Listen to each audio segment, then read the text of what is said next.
వాతావరణ కాలుష్యంతో oxygen తక్కువై carbon dioxide పెరుగుతుండడం వల్ల asthma ఊపిరితిత్తుల వ్యాధిగ్రస్తుల సంఖ్య పెరుగుతోందని ఆస్తమా వైద్య నిపుణులు డాక్టర్ కొల్లాయప్ప చెప్పారు.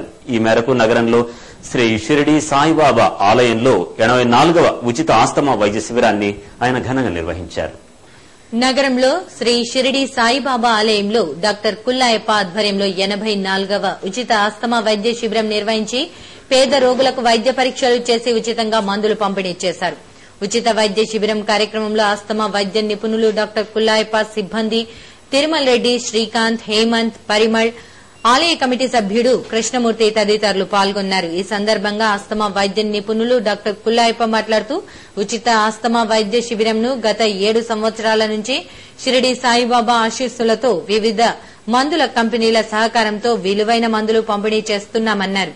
వాతావరణ కాలుష్యం వల్ల ఊపిరితిత్తుల జబ్బులు వస్తున్నాయన్నారు. వాతావరణ కాలుష్యంలో ఆక్సిజన్ తక్కువై కార్బన్ డయాక్సైడ్ పెరిగిపోతోందన్నారు.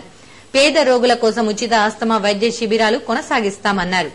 ఈ ఫ్యూమ్స్ కానివ్వండి, పార్టికల్స్ కానివ్వండి, డస్ట్ పార్టికల్స్ కానివ్వండి నేరుగా ఊపిరితిత్తులకు చేరిపోతున్నాయి. కాబట్టి ఊపిరితిత్తుల జబ్బులు సమస్యలు ఎక్కువైపోయి వాళ్ళ ట్రీట్మెంట్ కూడా ఇప్పించుకోలేక సరైన కాలంలో చాలా అకాల మరణాలు సంభవిస్తున్నాయి ఊపిరితిత్తుల జబ్బుల వల్ల.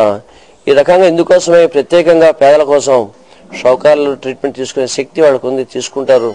పేదలు తీసుకోలేదనే ఉద్దేశంతో బాబా సంకల్పంతో, భావించిన సంకల్పంతో, బాబా దయ వల్ల ఈ రకమైన క్యాంపులు ఈరోజు 84వ క్యాంపు జరుగుతున్నామంటే చాలా సంతోషంగా ఉంది.